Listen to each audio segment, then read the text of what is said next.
Hey kids, Richard Nixon here. Remember you elected me in 1968 when I ran against that hippie, Hubert Humphrey, right here. You can see here, Hubert Humphrey, states in red, and I have control of all the states in blue. And you've got that man right there, Governor George Wallace, running as a segregationist down there in the deep South, where all those racists will vote for him in segregation.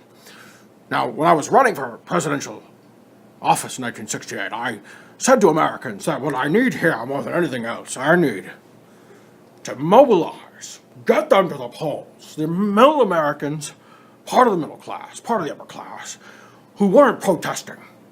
They weren't there trying to say that America was failing at this war in Vietnam. They weren't there to say that we should have some kind of crazy revolution. I call them what you see right here underneath my head, the silent majority. I say that there is in America a good number of people who want things to simply calm down. Enough with the assassinations of King and Robert Kennedy and others. Enough with My Lai and Tet Offensive. Enough with the Pentagon Papers and everything else. Enough. Enough is enough. And I say that we have to have the silent majority come forward and say that we need an end to turmoil in America. And you can see that here, right here. So I give my speech and I say to Americans before I win the presidency tonight, to the great silent majority of my fellow Americans, I ask for your support.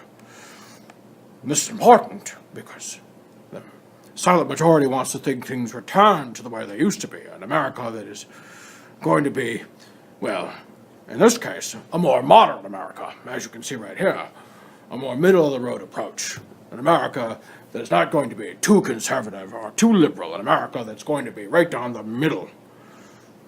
And that's the whole point that what Richard Nixon is trying to say, is that we need to get America back to the middle. We need to get away from the extremes at either end, the hawks and the doves. We need to be done with that. We need to find some moderation. And there are lots of people who kind of buy into this, I wish things were the way they used to be mentality, even today.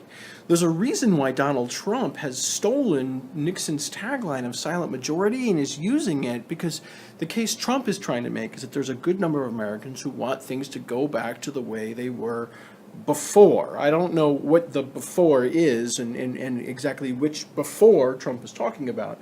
And I don't know that many of the supporters do either, but what they do know is that they don't like the way it is now, and they want to go back to the way it used to be.